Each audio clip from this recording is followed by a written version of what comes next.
Hi, it's Neil Sean here on your entertainment news with a gorgeous hunk of a man, girls. Yes, it's the one and only, the very talented Mr. Tom Listner, who's starring in 42nd Street, right here in the heart of London at the Theatre Royal Drury Lane. Remember though, Tom? If you miss it, you miss out. Don't miss Tom today on your entertainment news. 42nd Street.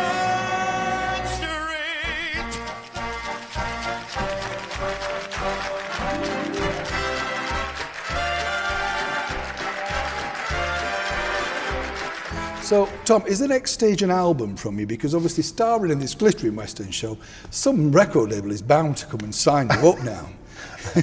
I honestly don't know. We'll see what the future holds, but I never really set out to be in musicals. It was always something that I've enjoyed listening to and always something that I hoped would happen at some point in the future. And luckily, as I've finished on Emmerdale about 4 years ago now, since then I've done quite a lot of musicals.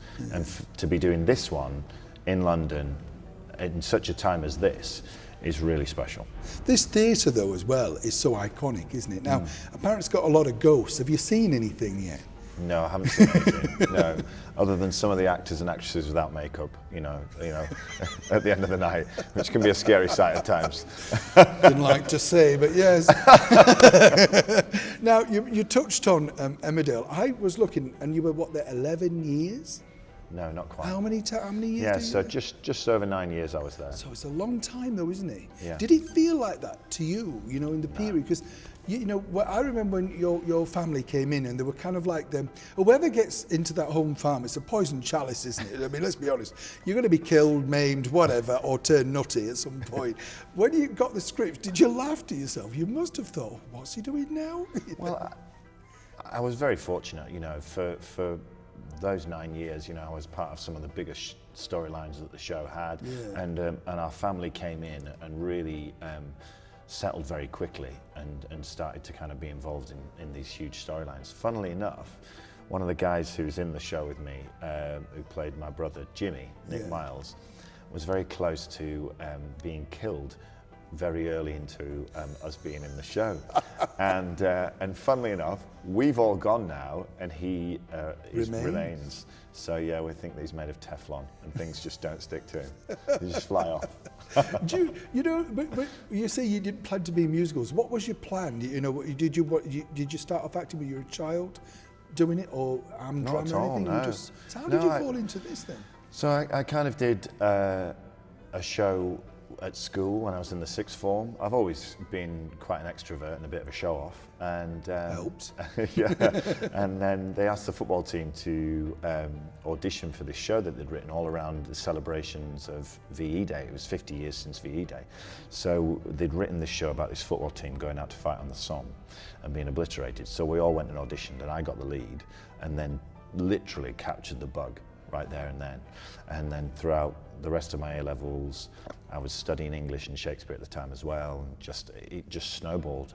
And then from there I went and joined a theatre company, went to drama college, and the rest, as they say, is history.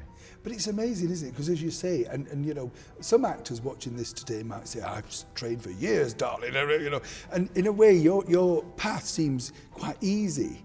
But has it felt like that for you, or you know, do you think, no, I've worked really hard to get this point? Yeah. You know what I mean? When you read somebody's story, you go, well, hang on, they went from that to that to that, you know, and it's all about ups and downs, and I was very fortunate to get a television job very close to leaving drama college.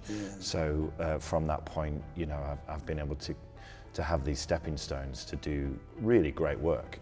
And I'm under no illusion of how fortunate I've been at times, but there has been times when work's been really hard to come by, and you go into the audition room and more often than not, the answer is no, you know, so... it's every time for me, but yeah. It really is, and actually you have to be ready for that. You have to, almost like one of the best pieces of advice I was given by my first agent was like, go in, give your best in the audition room and assume you haven't got it when you walk out. I thought, that's really pessimistic. I can't believe he's just said that. But then actually, yeah, it was good advice, because when you hear the contrary, that they want you, you've got the job, it's like, oh my word, that's amazing.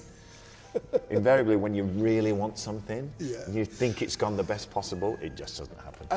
No, I agree with that. I think it is best to go with that line of like, oh, I've not done very well here. And, you know, in my case, it's normally the case. But the thing is, it must be lovely that, as you say, you came down, you got this, and you go back home, and you think, wow, I can't quite believe it. Now you're a West End lover, a West End star, as they say, Tom. What would you like to go to Broadway next? Is that the, you know, I mean...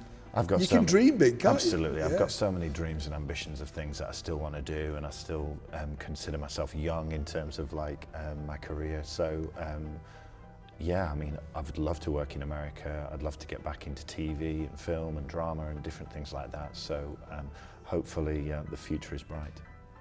The future is definitely bright for you. Tom, it's been really lovely to meet you. Thanks, Thanks, you. mate. You too.